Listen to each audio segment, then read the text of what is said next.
Welcome to the PA Books podcast. PA Books is a production of PCN, the Pennsylvania Cable Network. This program features interviews with authors of books on Pennsylvania people, history, sports, business, nature, and politics. While the focus is always on Pennsylvania, topics like the Revolutionary War, the Battle of Gettysburg, the Industrial Revolution, the coal and steel industries, and authors like John Updike, David McCullough, and John Grogan have a universal appeal. We hope you enjoy this podcast. This is PA Books, featuring authors of books about Pennsylvania's people, politics, history, and business. This week, Bradley Gottfried discusses his book, Roads to Gettysburg, Lee's Invasion of the North, 1863. Brad Gottfried, author of Roads to Gettysburg, Lee's Invasion of the North, 1863. What's in this book that hasn't already been in 1,000 Civil War books already? Well, that's a very good question, Brian, because so much has been written about the Civil War, especially Gettysburg. Not much about how the armies got to the battlefield. From the battlefield around Fredericksburg, Virginia, Chancellorsville, up to Gettysburg. To me, that was an exciting period. We don't usually know about that, and I wanted to write about that so people also would have a better understanding of how these soldiers were feeling when they got to the battlefield. Now, your book kind of takes a day-by-day chronology of what each army did on their way to Gettysburg, and you start with June 3rd, 1863. Why did you pick June 3rd? Well, that's when everything was starting to come together. There had been the massive Battle of Chancellorsville during the early part of May, and this was considered to be Lee's greatest victory. Only had about half of his army there.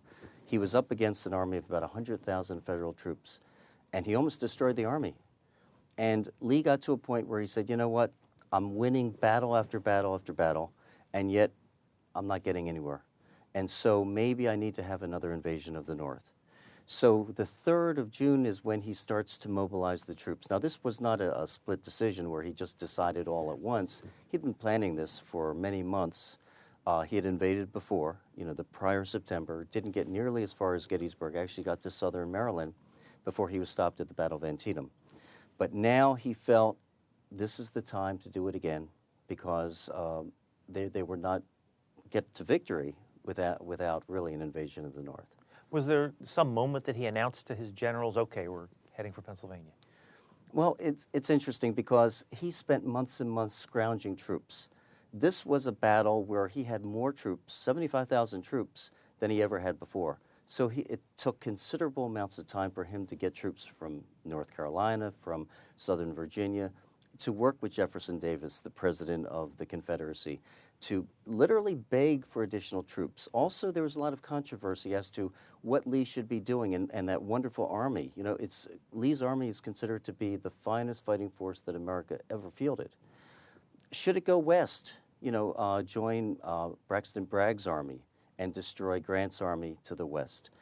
Should it go to Vicksburg and help to relieve the siege at Vicksburg, which was a major port city? Or should it invade the North? And quite frankly, Lee did not want to go west, and he didn't want any part of his army going west. He wanted to invade the North. So part of it was convincing the cabinet that this was the approach to take, to move north, to invade perhaps Pennsylvania, capture Harrisburg, maybe Philadelphia, and maybe sue for peace at that point. How many people knew that was his plan? How far down into the army did they know they were heading for Pennsylvania? It's a good question. Probably not that far. I would say that certainly the generals knew about it. Colonels, probably not, because if you read many of the diaries, the enlisted men, all they knew was on the 4th, 5th, 6th, etc., they were moving west toward Culpeper Courthouse. They didn't know an invasion was in process. And for Lee, though, he wasn't certain there was going to be invasion either, because he took a great gamble. He was facing about 100,000 federal troops on the other side of the Rappahannock River. And what he needed to do was to slip around the right flank and move north. But he wasn't certain that as he slipped around the right flank, they wouldn't then, that major army, come flying down and capture Richmond. So he had to wait, essentially, at Culpeper Courthouse, which was just to the east, I should say, to the west of where the Federal Army was, to see what would General Hooker's response be? Hooker being, Fightin' Joe Hooker was the commander of the Federal Army at that time. What do you think of Hooker? Well, Hooker was an interesting guy. We know of Hooker because most of us know about Hooker because the name Hooker comes from Hooker. He had a propensity for bringing women into camp,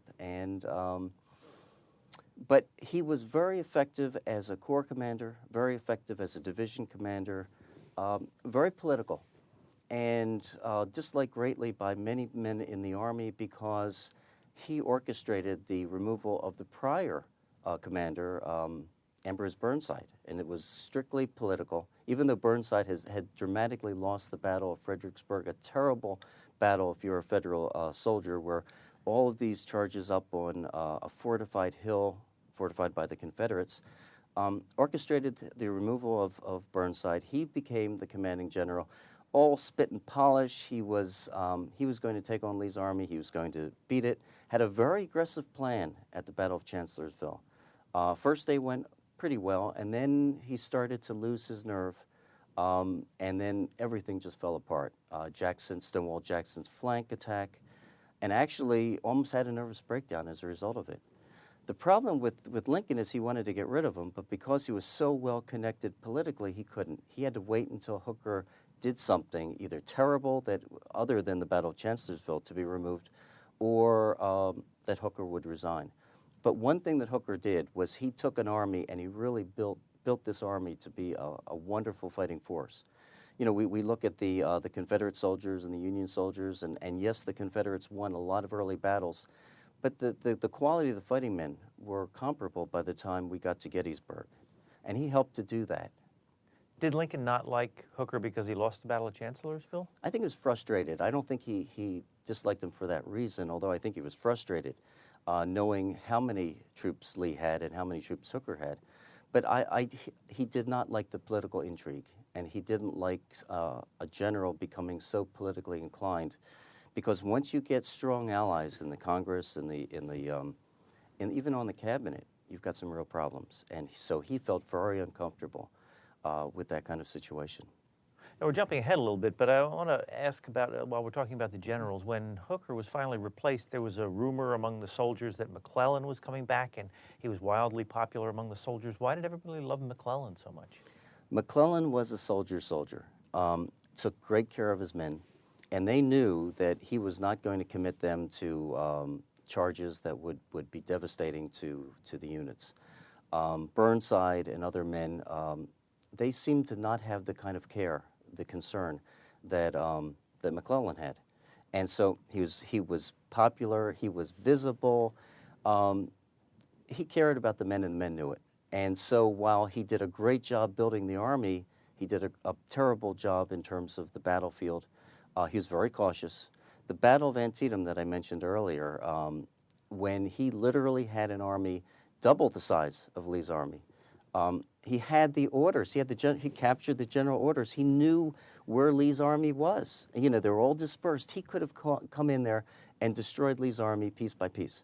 But he was so cautious, and that's the general that Lincoln just was very unhappy with, because this was a man who really could have ended the war right then, and didn't take advantage of it. But the men didn't care about that. The men cared about this general who cared about them, who was very magnetic, and and took good care of them. Now, getting back to Lee's invasion of the North, when they started heading north, how did they know the lay of the land? How did they know what road maps did they have? Well, for Lee's army, he had wonderful maps. You know, they're coming from Virginia, many of these men. It's interesting, in the winter of 1862, 1863, I think it was around February, Lee ordered one of the map makers to actually make a map of the Shenandoah Valley into the Cumberland Valley of Pennsylvania to encompass Harrisburg, Chambersburg, parts of Maryland. And even back then in February, he was starting to plan for this invasion. So the Confederates knew the roads well, and they'd pick up guides. You know, there were local guides who were very sympathetic to the Confederacy, and they would guide them as well. So they had no trouble getting around. Did each army know where the other was? Well, that was the big problem. Lee knew, well, And they took turns not knowing where the armies were, quite frankly. It doesn't seem like it would be easy to lose an army of 75,000. You would think that, but it was interesting because what happened in the early phases of this campaign was Lee, who's very aggressive, took a desperate gamble. And what he did was he had 3 Confederate corps, each of them about 25,000 men. He pulled out 2 out of the 3 corps, and he moves them to the west toward Culpeper Courthouse. The other corps, Hill's Corps, A.P. Hill Corps, is left in front of the Federal forces. And he's hoping that the Federals don't see what's going on. Well, they did see what was going on. They saw camps that were empty. They saw dust rising in the distance. And so he sent up balloons. That didn't really do anything. And he sent his cavalry over. And, they were unsuccessful. He sent troops over. He sent a Federal Corps, his largest corps, 6th Corps, across the Rappahannock River to engage the Confederates to see what would happen. And initially they had success, and then they were pushed back. So he was very, very frustrated, had no idea where Lee was, had an inkling that, knowing Lee, very aggressive, knowing that probably he's somewhere where he shouldn't be. And so what happened was he was so desperate, he sent all of his cavalry, some of his infantry over to the area of Culpeper Courthouse, and the largest cavalry battle in U.S. history was fought at the battle at Brandy Station. But initially, they drove Jeb Stuart's forces back. The Federal troops did. But then the Confederates' forces, their defense stiffened. And ultimately, Pleasanton, the Federal cavalry, was pushed back. The bottom line was there's no intelligence. They weren't able to see what was behind the cavalry. And you find this time and time again. They didn't have spies? No, not in Virginia. They weren't getting that kind of information. And then what was happening, though, is as Lee is moving north, he's assuming that Hooker is still staying in the Falmouth area around, Fredericksburg, when in fact the Federal troops were starting to move north, and it came as quite a surprise when he found out that they were moving north as he's moving north. Was that just by coincidence that they decided to move north at the same time? Well, actually they were both moving north. Lee started, and it was what's fascinating as I researched the book was how far ahead Lee was. Lee's troops were actually across the Potomac River heading into Maryland before the Federal troops actually left central Virginia. And if they had become more aggressive and really started to do forced marches, there's no question they could have captured Harrisburg much easier. As it was, Lee wanted to wait. He was hesitant. He was afraid, what was going to be happening with Hooker. Because remember, the worst thing that can happen to Lee is if Richmond falls. And he had to make sure that Hooker wasn't going to drive south and take Richmond. And so when he was certain that wasn't going to happen, then he became more aggressive in marching north. Would that have been the worst thing for Richmond to fall? Because I don't have it marked here, but I thought I picked up in your book that the Union, maybe it was Hooker, said that Lee's army was the target and not Richmond. Well, that's a good point, Brian. Actually, a little bit different. Hooker, when he has an inkling that Lee is now starting to move toward Washington, is saying, you know what? I think I can drive south and I think I can capture Virginia or Richmond. And it was Lincoln who said, nope, you're wrong. It's not Richmond. It's Lee's army that you're after. And constantly, but he didn't get the message. It took several telegrams for Hooker finally to realize that he needed to go after Lee's army. Lincoln was concerned because here is Lee's army moving north, could capture Washington. And again, we're talking about the psychology of all of this. In and of itself, if Richmond were to fall, not that big a deal, but psychologically, it would be a major blow to the Confederacy that's still trying to get support from abroad, from England, from France. They didn't give up hope, even though after the 1862 and after the first invasion, that really struck a deadly blow to all of those hopes. They hoped that if they won a battle on northern soil, that still there could be English recognition of the Confederacy. At what point was Lee's army thought to be actually in the north? When they entered Maryland? Yeah, right. It was, they were moving north. They had crossed the river. See, they knew what was Hooker knew what was happening because in Winchester there was a division under Robert Milroy of 9,000 troops. And one of the first actions that occurred in this campaign, military actions, is when Milroy was pushed out of Winchester, and there were some other troops in Berryville. And so they saw these actions and they knew where Lee's army was at that point. But as they got into Maryland, there were more spies, there was more communication, and they started to realize more forcefully what Lee was planning on doing. How were they received by the locals? Well, it depends. In the case of, you have the differences there. In the case of Lee's army, obviously when he's marching north in Virginia, no problem. When he's in southern Maryland, again, there was a lot of southern sympathy. But as he's moving north into, northern Maryland, into Pennsylvania, everything changed. A lot of hostility. But the reality was most of the citizens in Pennsylvania were horrified, petrified. Imagine here you are, you have a prosperous farm, and you look out your window and you see 10,000 troops marching by, and what do you think?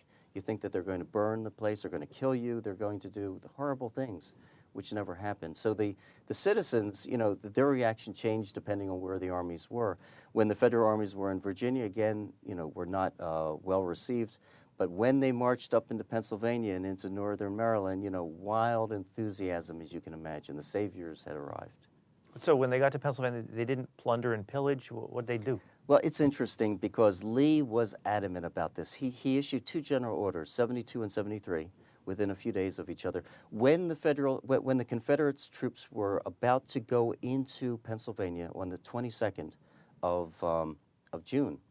Now, this is a time when the Union Army is still down in Virginia, northern Virginia. Here you have Confederate divisions up in Pennsylvania, and he issued these orders saying, listen, we are not going to plunder, we are not going to steal. If you take anything, you're going to pay for it. Now, the reality, where they would use Confederate script, which was basically worthless. Homeowners and store owners would take the script, but they knew it was worthless. But he was very, very clear. We are going to conduct ourselves in a very professional manner. And this was a reaction, partly, Lee was an aristocrat, came from a family that had what we call blue blood, and he wasn't going to put up with that. But also, it was a reaction to, he knew how the men were feeling. They had seen the devastation that the Federal troops had committed in Virginia. And it was interesting because in the book, there are a number of diaries and letters about these Confederate soldiers who were all set to do all these unspeakable things to pay back the Federal troops.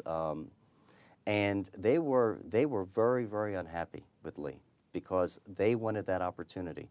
They saw this as a way that they could, restock their wares, fill up their stomachs, and it really didn't work out that way. There were guards, there was very little pillaging, and what there was really minor. So Lee's army was crossing into Pennsylvania, and Hooker's army was still down in Virginia. How many days separation? How many miles a day could they travel? Well, that's the interesting part, because in the case of Lee's army, they were gradually moving north. So finally, when Lee's army made it to the battlefield, they were fairly fresh. The Federal troops, on the other hand, it was horrendous for them because it's always they're catching up. They're marching horrendously. So, for instance, it starts off with about the 12th of June is when now Lee starts his invasion the night of the 3rd, 4th, and that's when he's starting to send his troops north. It's not until the 12th that Hooker says, ooh, I better start moving north. I better get my troops between Washington and Lee's army, which is moving in the Shenandoah Valley. Forced marches, you're talking 20, 25 miles a day. You're talking about 90-degree temperatures. You're talking about high humidity, men dropping out in droves. So that march from Fredericksburg area up to the area of Washington, it took from the 12th to the 18th, but it was a tremendous series of marches. I want to read something you have written in here. This is June 14th for the 12th Corps, which is the Union Army. The all-night march of the 12th Corps was a nightmare. Dense pine groves on both sides of the road caused the darkness to be as thick as that of a subterranean dungeon. Constant halts were necessary as wagons tipped over after hitting ruts and gullies in the road. Staff officers riding to the side of the roads often slid down deep gullies. How many hours a day would they do this, and how much rest would they get? Very little. In some cases, they'd be marching 24 hours. And in one case, in the case of the Federal 6th Corps, they actually marched about 36 hours with very little rest. It was just tremendous, and it's hard to imagine how these troops were able to function when they got to the battlefield. Yeah, how could they do that, first of all, and second of all, how could they fight when they got there? Right, and it's interesting because the Confederate troops, the Federal troops commented the same way, that when they stepped foot in Pennsylvania, they changed. You know, it was their home. They were fighting for their families, for a cause they really believed in. It changed. You know, in Virginia, it was a little bit different in that regard. If they lost in Virginia, that was common. But to lose in Pennsylvania, that was a whole different matter. And so you had a lot of adrenaline. You had letters from home telling the troops, you really have to do your part here. And so it energized the men, and the men fought in a way that they had never fought before, quite frankly. At what point on the map did Lee cross over into Pennsylvania? Well, he's crossing over in the western part around Hagerstown, around Falling area, excuse me. But so he's marching north to Hagerstown, whereas, and north in that area, so western Maryland, whereas in the case of the Federal troops, they're to the east, okay? They're crossing more toward Washington, D.C., and they're heading up toward Frederick.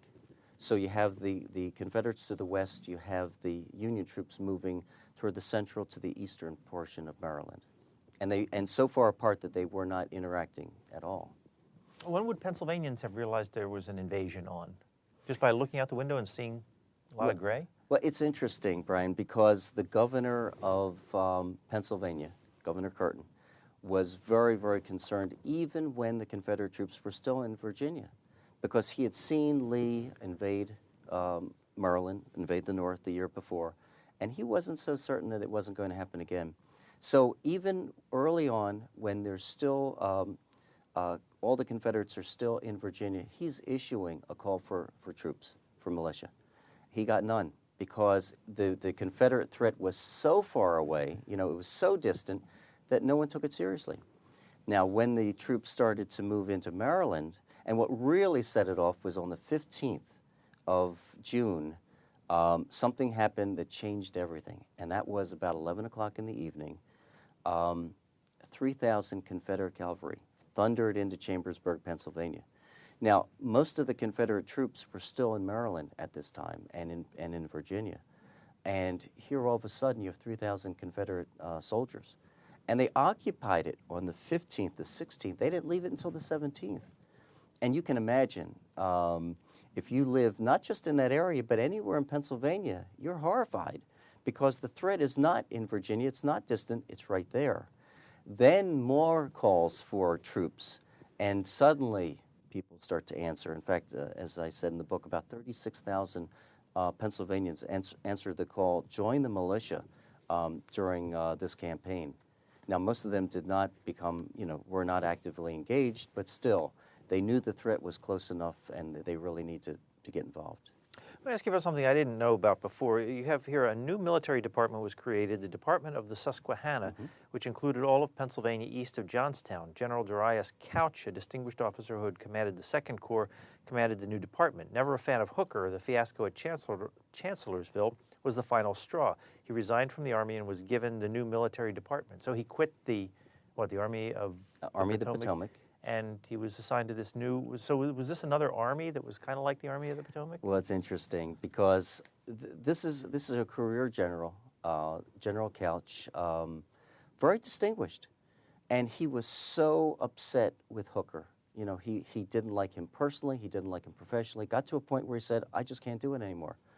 And he resigned his commission, not his commission, but he resigned his command, and they gave him a piece of land, essentially, that chunk of Pennsylvania, no troops, though. And so there was a call for volunteers, and the people that come forward are all the cashiered military officers who had not done well on the battlefield. They came forward. They were thrilled to have an opportunity, but there were no enlisted men. And it's interesting because Milroy, who was defeated at around the Winchester area, Stevenson's depot, his remnants, when he started to move north to get away from Lee's army, actually went into Pennsylvania, into that military district, and Couch was so desperate for troops that he actually harbored, those troops, even though Milroy's commander wanted Milroy and the troops back toward Baltimore. He's making excuses so he could keep these veterans with him. A lot of militia, but he was desperate. Couch was desperate because here he had Lee's army. He knew at least 50,000 men, maybe more, moving north, and he really had no troops to combat, this threat. Did anything ever come of the Department of the Susquehanna? Not really. There were obviously engagements fought there, but and Couch remained as the commander of the area. But after the Gettysburg campaign, it really was not important at that point. I have to ask you about something while I'm thinking about it. The persistent rumor you hear from people is that Lee was heading for Gettysburg because they had a shoe factory there. Is there anything to that? Probably not. What happened was, first of all, he wasn't going toward Gettysburg. He was really looking for Harrisburg. And on the high point of the campaign was probably June 28th. And that was when the Second Corps, composed of General Ewell and 25,000 troops, Lee said, okay, fine. On the 28th, you have now the go-ahead to capture Harrisburg. But this was a time when the Federal Army was really moving northward very quickly, and he realized that he couldn't do that. But the shoe factory, really what happened was earlier on, about the 26th or so, another Confederate division under Jubal Early marched through Gettysburg, and any supplies that were there, he took at that point. And so there weren't any supplies there. So it really was a persistent rumor as to the shoes. I personally, I don't think it was that. As much as scrounging up for supplies, always looking for supplies, looking for federal troops, things of that nature. Now, you also have a note here on the June 28th, and I might jump around a little bit here, but at Wrightsville, there was a bridge over the Susquehanna that was burned by the locals or by Union folks defending. And you say Early was, just Jubal Early, the Confederate general, was bitterly disappointed about the loss of the bridge as it destroyed his plans to capture and ransom Lancaster and then march on to Harrisburg. Right. Was that a pivotal moment? Not really. It would have been. Remember, on the 28th, Ewell has the go-ahead. He's got 3 divisions. What he planned on doing is taking 2 divisions and crossing the Susquehanna and moving on Harrisburg, essentially from the west. Now, without orders, you had Jubal Early, who had captured Gettysburg, who was moving along toward Wrightsville. He was going to cross the bridge over Wrightsville and then try to take Harrisburg from the opposite side, from the east, so it would be like a pincer movement. But by the time that happened, Lee realized that the Federal Army was moving forward very, very quickly, and that's when he started to concentrate. So if this had happened a couple days before, yes, but it was too late at this point. I want to take a little break here while Lee is about to enter Pennsylvania, but I want to ask you a little bit about yourself. You are, what do you do for your day job? I'm a college president. I'm at Sussex County Community College. Where's that? And that's in Sussex County, Pennsylvania, or New Jersey. Actually, most people don't realize. It's, for Pennsylvania viewers, it's right across the river from Pike County and Milford. And so we have the beautiful environments such as the mountains and the rivers and hills that you find similar to Pike County and the Poconos. And I've been college president for about 2.5 years. And before, I was academic dean at Montgomery County Community College for 7 years and have worked in higher education for about 30 years. Do you still teach? A little bit, yes. Still teach an online course at Montgomery County Community College. I'm able to do that in Sussex County, which is nice. I'm not a historian, by the way, by training. I have a doctorate in zoology, and the online course I teach is in environmental biology. But I have a passion for teaching, and so this lets me, maintain that passion while being an administrator, which is also a passion. When did you get interested in history? Well, that's a fascinating question because when I was 13, that's when the interest started. Started collecting books, and then as I became, when it got closer to becoming, or deciding on a career and going to college, it was of being a physician, becoming a biology major, going to college, went to Westchester State College back then, and decided I really didn't want to become a physician, but I really enjoyed teaching, and I would teach biology. So went on for a master's, went on for a doctorate. First 11 years of my professional experience was as a full-time faculty member in the Midwest. Meanwhile, during that time, all of the history interest waned. I had all these books in boxes, and they would go with me from place to place every time we changed jobs. And my wife would say, well, you know, you're not opening the books. Why don't you just get rid of them? And I couldn't do it. Can't get rid of books. No. Well, I was sold them, but I just couldn't do it. I lived in Savannah, Georgia, which is rich in history. Didn't open the books. You know, I was still interested in my field of zoology and higher education. And it was fascinating because when I came back finally to Pennsylvania in 1993, within 6 months, I said to myself, gee, what's in those book boxes? Opened them up, started reading, and that reignited my interest. So in the books it says I have a long interest in the Civil War. Really, it was kind of short because it was really from the age of 13 to about 18, and then from the ages of, let's say, 43 to the current time. What were the books that were in those boxes? Oh, all kinds of memoirs, all Civil War books. Memoirs, history of different battles, things of that nature. You know, we're talking about maybe 8 to 9 boxes of books that were very carefully packed. You know, when you're 13, 14 years old, every book you buy is a treasure because you're counting your pennies to purchase them. I wish I'd bought more because back then they were a lot cheaper. This is not your first appearance on this program. You were on here a couple of years ago for this book, Stopping Pickett, The History of the Philadelphia Brigade. Can you give us a quick thumbnail sketch of who the Philadelphia Brigade was? Yeah, this was a brigade that was recruited in the Philadelphia area for the most part. The reason I was interested in them was Pickett's charge right where Pickett is aiming is the Philadelphia Brigade. And I did a little bit more research and found out there was really nothing current on them in terms of their history. And so decided to do a full history of them. There's also this one, which is a little bit different. It's a guide to the battlefield, a guided tour. What's this book all about? Well, actually, this is what really started all of the other publications. When I was 13 years old, 1963, it was the centennial of the battle. My parents took me to the battlefield, and that book in the first edition was very popular. It was a tour guide. When people went, they would buy it. There weren't audio tapes. There were guides and the like, and it was by Stackpole and Nye. Well, so it was written by General Stackpole himself. Indeed. And what happened then was when I went back in probably 1995, I was surprised that there wasn't really anything back then in terms of tour guides. So people would come to the battlefield, they would buy books, they'd get guides, etc. And I called Stackpole on a whim, and I said, how would you like someone to simply revise it because it was out of print? And they said, sure. So I thought it was just going to be some fine-tuning, you know, change the tour a little bit. I had to rewrite the whole thing because the writing style back in the 50s was quite different, you know, more of a passive voice than it is today. And so really rewrote it. And from writing that or rewriting that book, then I did the Philadelphia Brigade because it just fit very nicely.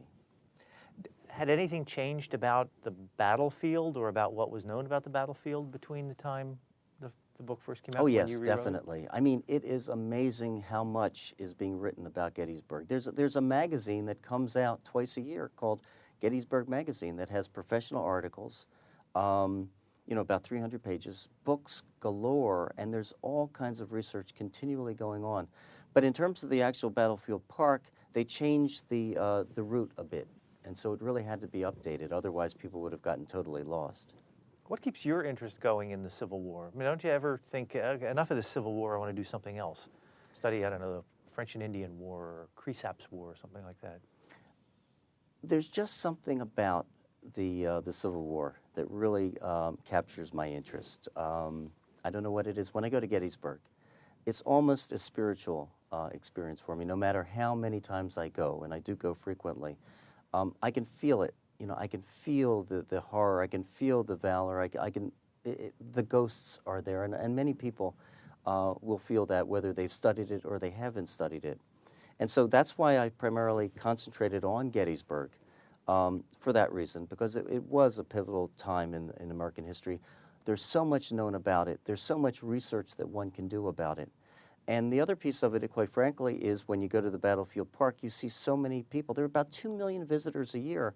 And my feeling is, if I'm going to go to all the trouble learning more about this very important part of American history, I'm going to write about it, wouldn't it be nice if someone were to read what I write as opposed to something very esoteric that maybe very few people would actually pick up and read?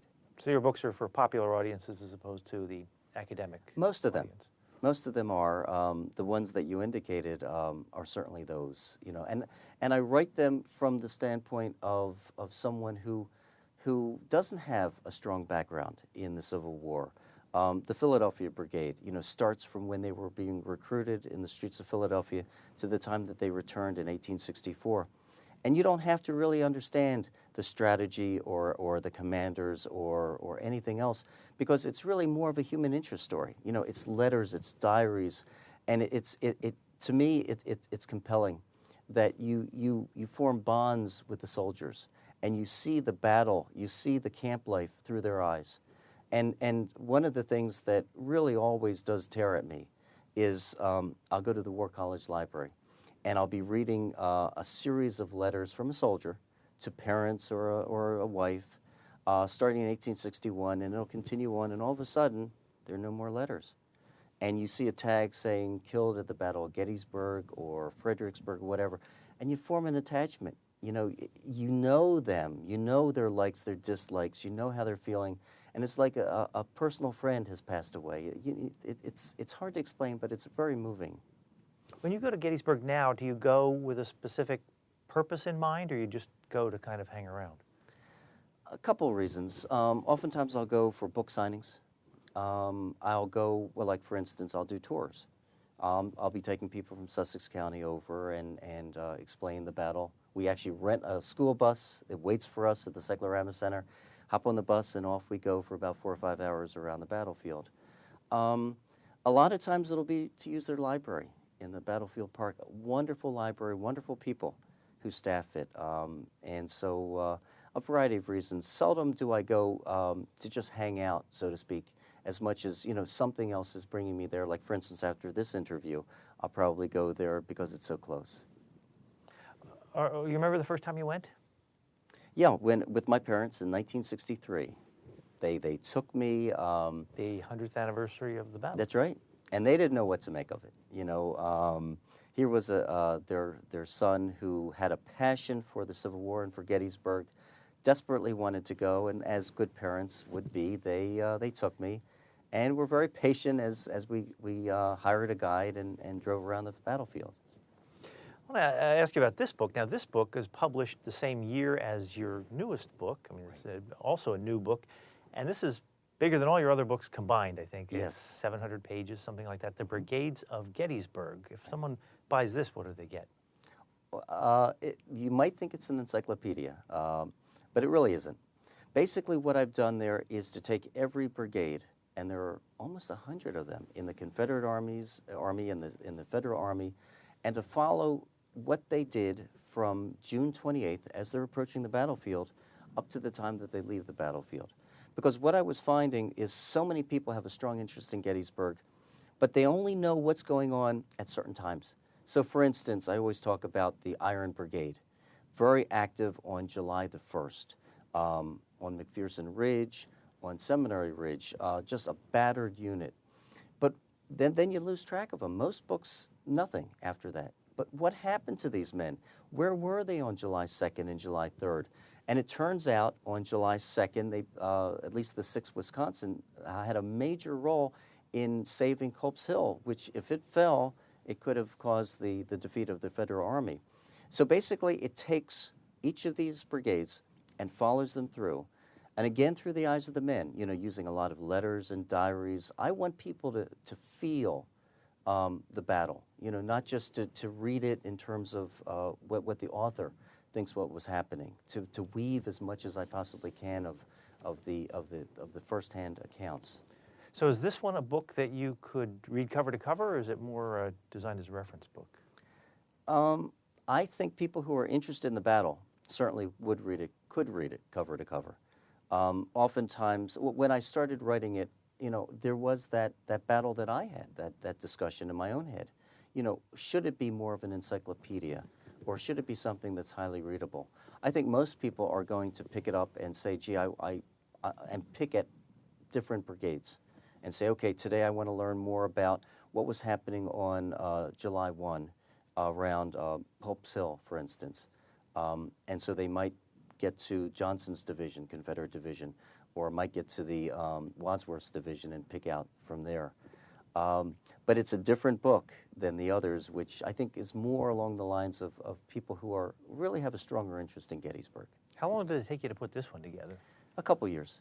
See, I write very, very quickly, and maybe that's a problem at times because sometimes you have to let it cook. Sometimes a stew needs to boil a bit. I'll get up anywhere from 3:30 to 4 o'clock in the morning, and I will write weekdays till 6:30 and weekends till 8 o'clock in the morning. And my wife knows that's my time, 8 o'clock in the morning. And then after 8 o'clock in the morning on weekends, I belong to her. But that's significant chunks of time, having 4.5 hours on a Saturday and a Sunday and a few hours on weekdays to try to get it done. I'm a morning person anyway. And I think for me, a lot of my vitality is related to stimulation. I have a lot of stimulation as college president, but this really gives me the opportunity to step back and get out of my own shell, and my own problems, and learn about what's going on and what happened during a particular time. I love to do research, I love to write, and it's a great combination. I wish that's what it all was. Unfortunately, the worst part for me, and I think you'll find this for most authors, is the publishing components, dealing with publishers, dealing with editors, dealing with delays, dealing with coming up with an index. I never realized how terrible it was to prepare an index. And yet, a book without an index, or a good index, is a failed book from my point of view. Did you do the index yourself? On the ones, the early ones, yes. The one that you just mentioned on Brigades of Gettysburg, they actually hired a professional who indexed it. And I was prepared to do it, but I wasn't thrilled about indexing a 700-page book, as you can imagine. How do you do it? Do you go through and underline the key words and then just manually? There's no way to automate it. Oh, no. Well, not the way I do it. So I'll have page after page. So I'll have, A through E and et cetera, et cetera. And then I'll go through it and I'll start writing down terms, rivers, names of people, and then page numbers after that, and then, continually cross-reference. But then it becomes more difficult because you just can't have 10 numbers, page numbers. They'll say, oh, no, now if you get to that point, now you have to subdivide it. So you'll have subdivisions, and it becomes finer, and it's, oh, gosh. So if you don't like indexing, it becomes horrendous, as you can imagine. Now, when we left Lee, he was just crossing over into Pennsylvania. But, I want to ask you before we get back to Lee, you talked about Lee's strategy for winning the war, taking Harrisburg and possibly Philadelphia. Mm-hmm. Did the North have a strategy for winning the war, an overall strategy? Well, it's interesting because initially it was always Richmond, always take Richmond. And then for the first time, Lincoln, during this campaign, started to say, no, it's Lee's army. We defeat Lee's army, we're going to get Richmond anyway, because the Confederate armies to the west were not doing nearly as well. Grant, U.S. Grant, later on in 1864, when he came east, embraced that idea as well, and he was able to defeat Lee's army and ultimately capture Richmond. So Lee was not in charge of the entire Confederate military, but not just at a this specific. stage. Was he later on? Yes, later on he was finally put in charge of all the Confederate armies, but by that time it was too late. Massive amounts of the Confederacy were in federal hands. The armies were just a shell of what they were. It was just a matter of time. You know, it's interesting. At one point after the war, up to the middle of this century, or the last century, I should say, 1900s, Lee was a god. You know, you didn't have to be in the South. In the North, everyone respected him, considered to be the greatest American general of all times. Now, history is being rewritten. Now, Lee has some warts. And you look at it, and it's true. The number of men that he lost through his aggressiveness was just amazing. You know, Gettysburg and Pickett's charge, you know, did that really have to happen? Could he have tried to flank? And even on day 2, July the 2nd, Hood wanted him not to go against the Round Tops directly or Devil's Den, wanted to flank around. Lee wouldn't hear anything of it. Malvern Hill, I mean, there's so many battles. The 7 Days battles in 1862 in front of Richmond, a very aggressive Lee, thousands upon thousands of casualties that may not have had to happen. And this is a country, a confederacy that could not afford to lose these kinds of men. So it's interesting in that regard. Is it fair to go back and reevaluate and knock somebody down a few notches if after 100 and some odd years they've been a hero? What's interesting, I think that's what makes history so exciting.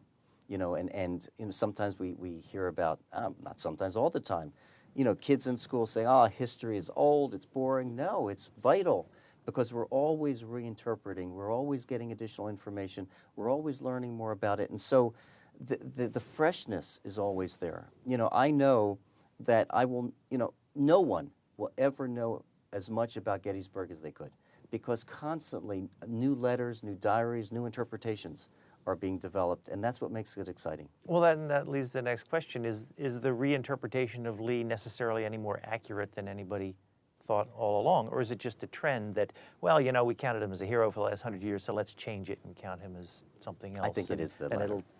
The trend? Definitely. I think the pendulum probably will go back in a few years, and it'll swing back and forth. But really, that's what's exciting, that now you have a forum. In the past, you didn't have too many people debating Lee. You know, Lee was the god.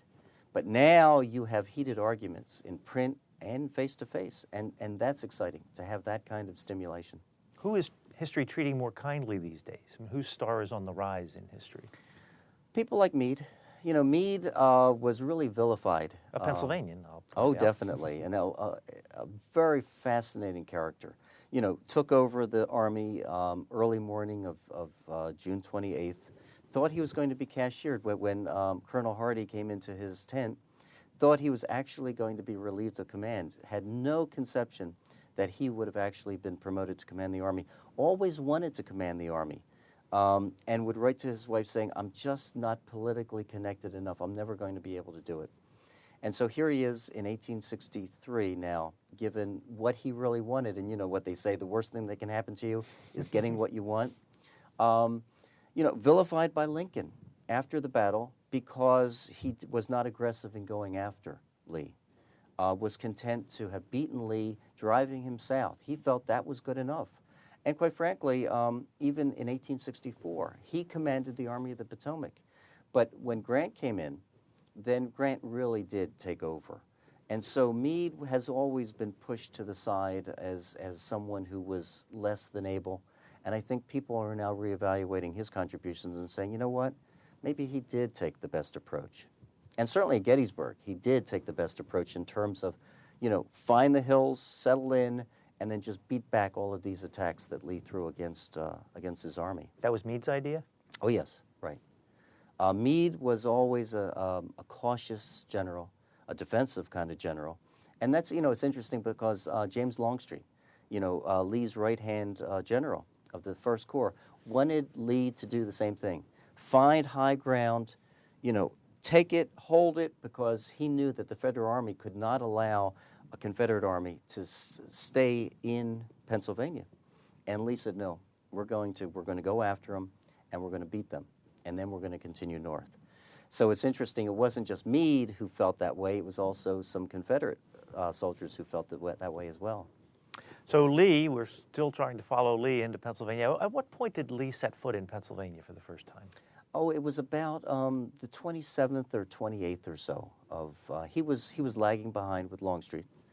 And where was it? If you want to go there and step where Lee first stepped foot in. well, actually, he's coming up around Greenville, around Chamber. You know, he's moving up toward Chambersburg, and actually spent a lot of time in Chambersburg before he started to move toward the Gettysburg area. Coming up I-81? Yes, in that area, definitely. Oh, when did they set fire to Chambersburg? Oh, that was back in 1864. So that was it was the the following following year. year. Oh. Right. Oh, Lee would not have condoned that. And that was a situation where a Confederate, some said he was a real renegade, Commander McCausland, came into Chambersburg and threatened the town officials that he would burn the town if they did not give him what he wanted. And ultimately, he did burn the town. You can imagine that Lee was very unhappy, but McCausland did not report to Lee.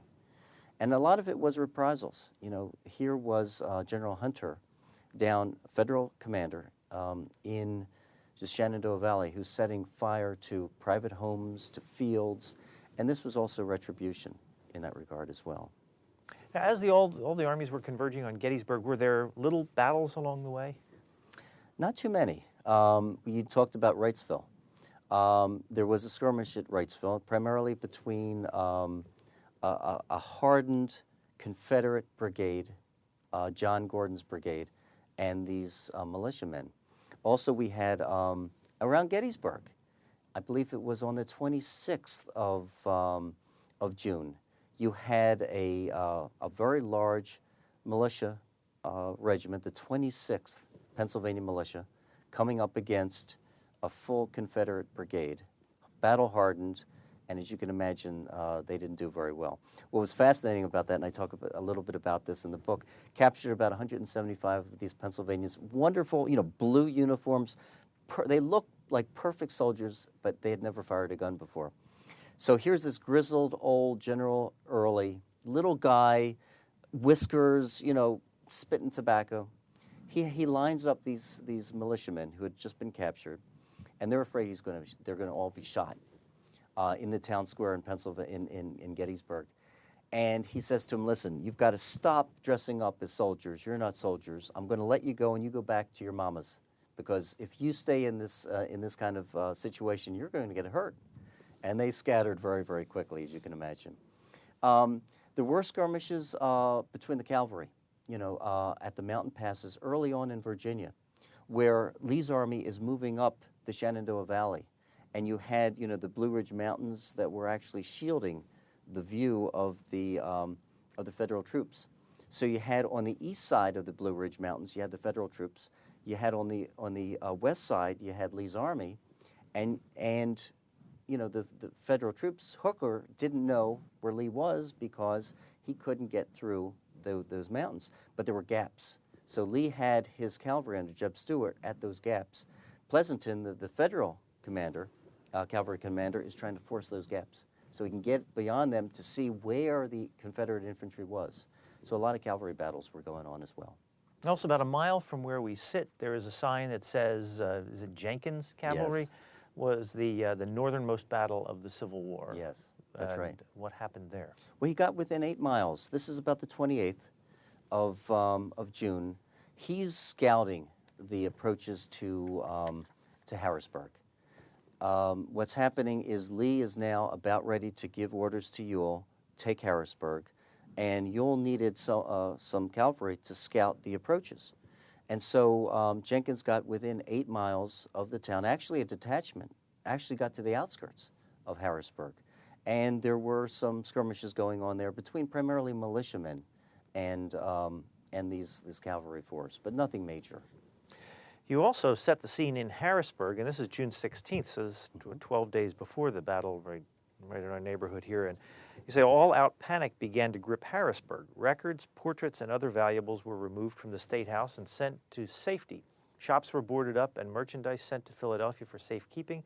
Bankers did the same with their currency. Thousands thronged to the railroad station, hoping to catch a train. It didn't matter where, as long as it was miles from the approaching rebels.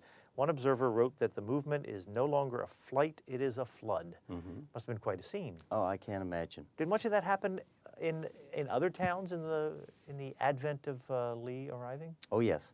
Remember, the day before, on the 15th, is when 3,000 Confederate cavalrymen are now occupying Chambersburg, and nobody is getting rid of them. There's no troops. And so what's happening then is if you live in Harrisburg, not that far away, you're panicking. They were digging entrenchments in Harrisburg, in Pennsylvania, in Baltimore.